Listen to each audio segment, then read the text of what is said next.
Tantor Audio, a division of Recorded Books, presents The Market of 100 Fortunes by Marie Brennan, narrated by Kaipo Schwab.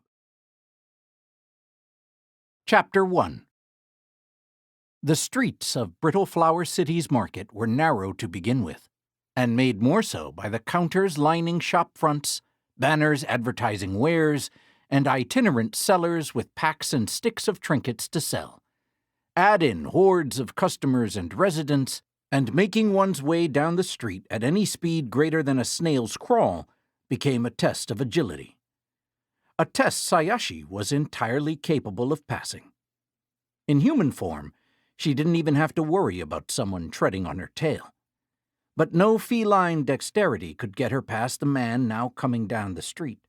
The heavy pole balanced across his shoulders almost scraped the walls on either side, and the wrapped bundles dangling from the ends threatened to sweep all before him like the oncoming tide. Passers-by squawked in annoyance, some of them dodging into shops for safety.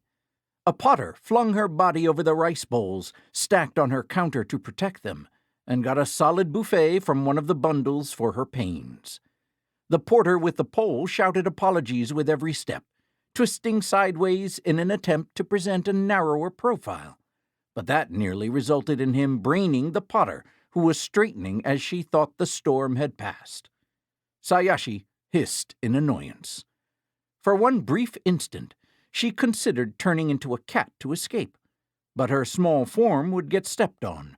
Her large form would still have a difficult time getting past the man, and in either case, a traveler suddenly revealing herself to be a bakaneko in the middle of a crowded street would only cause more trouble than it was worth. There was no handy doorway to slip through. Instead, Sayashi flattened herself against the nearest wall, face first, so that if something took an unfortunate hit, at least it wouldn't be her nose.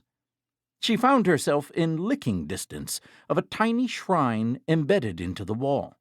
Not surprising. This was the Market of 100 Fortunes, one of Brittle Flower City's most famous districts. Some of the fortunes got big, fancy shrines with gateways and everything. The rest made do with little structures tucked in between the shops and houses, or even less than that. Sayashi doubted the fortune of Whetstones felt very honored by its accommodations, but it wasn't any of her business. She wasn't here for any such piddling spiritual power.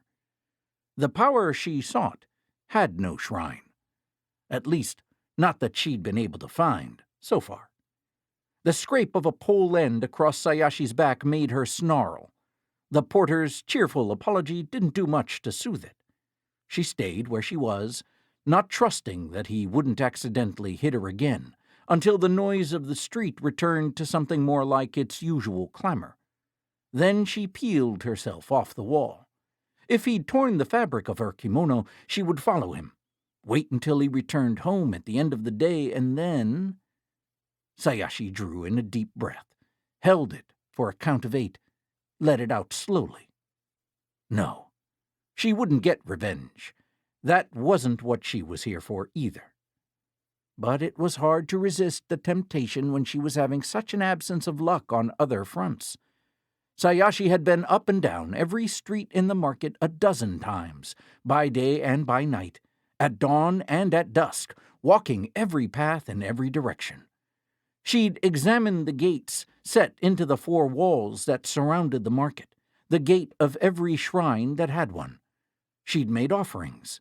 She'd tried to step through into the enchanted country, the spiritual realm that lay just to the side of the mortal world, with no success. She could hear her mother laughing. "Foolish kitten, why do you bother?"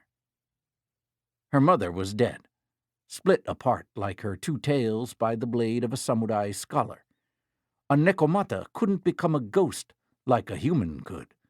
Sayashi was fairly certain, but she didn't need actual spiritual existence to haunt Sayashi. Memory was enough. A man bent under the weight of a water barrel and a portable brazier for tea smacked into Sayashi's back, and she hissed a curse at him before she realized it was her own fault. She'd stopped in the middle of the street, caught by a sudden thought. That samurai scholar, Asako Sekken, assuming he hadn't come to his senses by now and married his all-too-honorable dragon priest. He might be Isao Sekken at this point. Sayashi didn't know why humans made such a fuss about such matters, all the names and the rituals and holding back from people they loved because society said it wasn't allowed. But it was only a few months since she'd seen him last. If Sekken hadn't yet married Ryōtora, if he hadn't gone to Dragon Lands. She hurried onward, darting through the crowds with a grace and speed that hardly even brushed the sleeves of those she passed, to the western gate in the wall surrounding the market, leaping over the wooden sill that confined carts to a narrow path, and into the broader street beyond. Here there was space enough for her to run, and if this crane city wasn't as abundantly supplied with stationers' shops as she'd become used to in Phoenix Lands, she still didn't have to go far.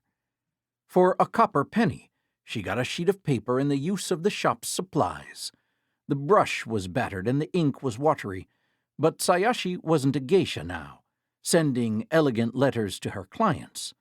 Still, pride made her write the opening salutation as neatly as she could. Then she stopped. How to phrase it?